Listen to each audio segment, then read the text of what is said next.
I have now completed a never before seen first of its kind dark ride in Planet Coaster 2 in my custom theme park Discovery Studios, with 5 different themed lands all based on real life things, including Pokemon, which is what this dark ride I've made today is based on. And if you've kept up with most of this series, you'll know we got to this land quite a while back, but actually skipped out this dark ride because it was going to take months. So having finished the rest of the park, it's now time to go back to that dark ride, and nonetheless take months to build it, and finish it off to crown it the biggest and best dark ride in the park using a groundbreaking ride system I've created. And I'm going to show you all of it from how I made it to the final POV. So make sure you watch till the end of this video, and make sure you subscribe to the channel as well if you haven't already, because this is not the final episode of this series just yet.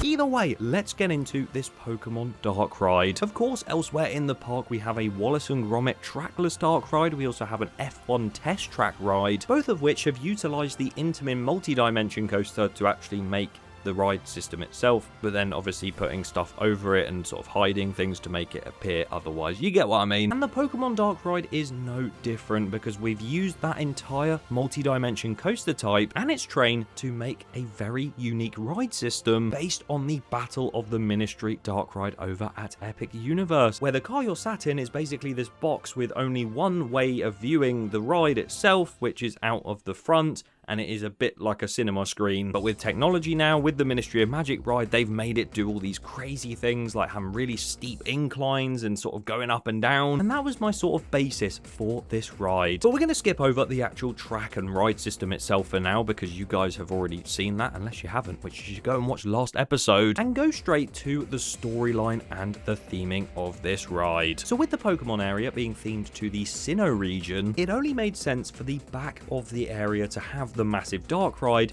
themed to the massive boss battle in that Pokemon game, the Pokemon League, including the Elite Four and the champion Cynthia, where pretty much you make your way up this mountain through these caves and everything. You reach the actual Pokemon League building, go in and heal your Pokemon up, and then head into the main halls where you do fight the Elite Four one at a time before defeating them, and then moving on to Cynthia, who is the champion. So with that storyline of the game, and that's how the boss battle works in it, I think you can kind of tell where the story's going with this dark ride, because it's all there right in front of me. I don't even need to expand on it at all, because you can turn the first corner and heal your Pokemon, turn around into the massive grand hall where you meet the Elite Four, head on into battle and fight them before heading into another sort of healing room and then going to fight the champion. So that's exactly what I started doing, placing these pillars and these marble brick walls across the entire first few turns of the ride. And like mentioned, before you fight the Elite Four, you heal your Pokemon. So you'll stop right here and you'll see these Pokeballs flash up white to indicate that they are healing before heading around the corner to the Elite Four. And from here I used more marble brick walls before heading into the actual Grand Hall where the Pokemon League begins, creating this elevator that will take you up to the staircase.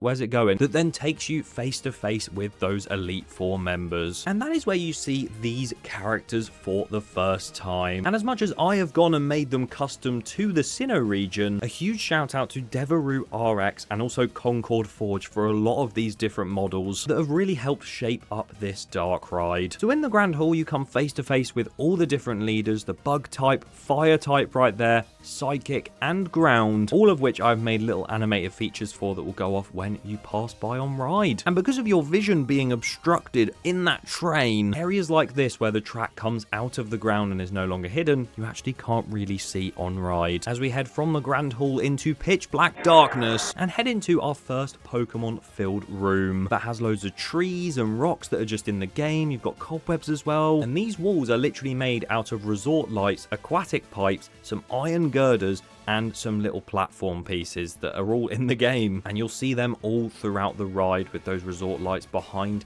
those little platform squares to give that nice little green glow. And obviously there are more scenes than I am showing you right now, but this is another example of a fire scene where you fight the fire type leader, and once again you've got those walls in the background, the same as the last room, literally just gone with a classic art shape made sphere ceiling, and the rocks being recolored along with the water spout effects also being colored red. And these two rooms were pretty simple to think of the ideas for, because bug type Pokemon would probably be found with trees and grass, and then fire type Pokemon would be found around fire.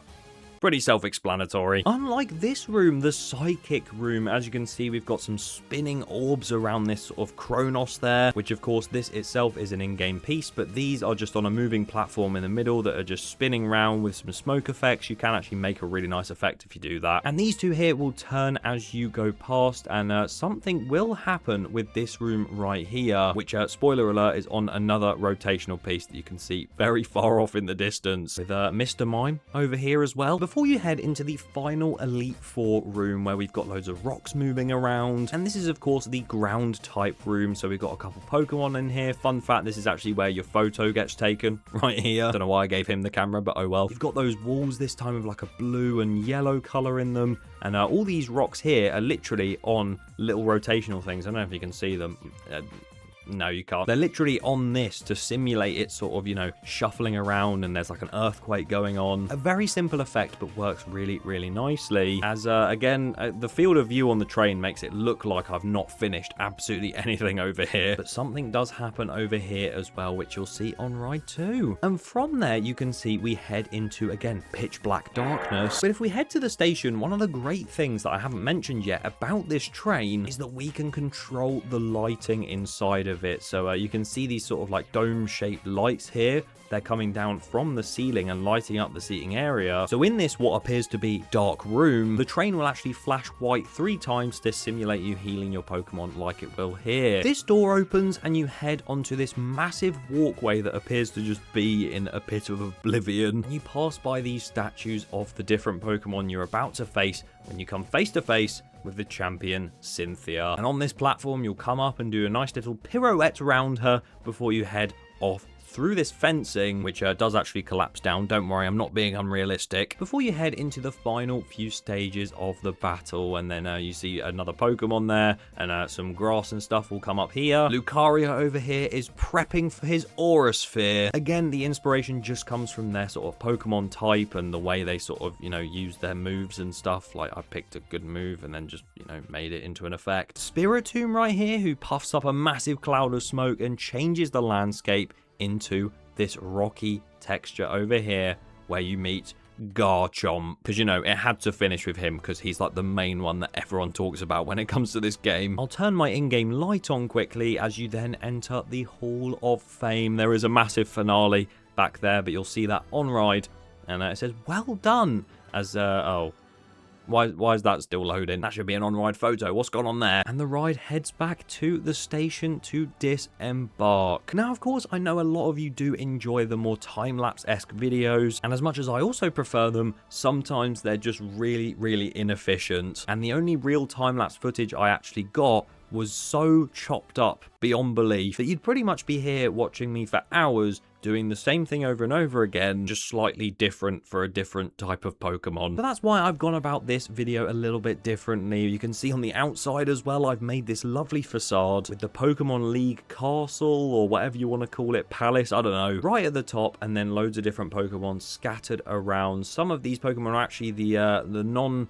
what do they call it in the game? The non-evolution version of some of the ones you actually meet inside. So I thought that'd be a nice little touch. And yeah, what a long time this ride has taken. And what a ride it is to cap off this entire park. I genuinely cannot wait for the finale episode to show you what I've been working on with that, coming in the next week or two. And then this park will be yours to enjoy as you may please. But with that being said, you're probably all bored of me talking and just want to see the POV of the ride. So let's wait right here in the station and waiting area to hop on board for a final ride on the Pokemon Dark Ride.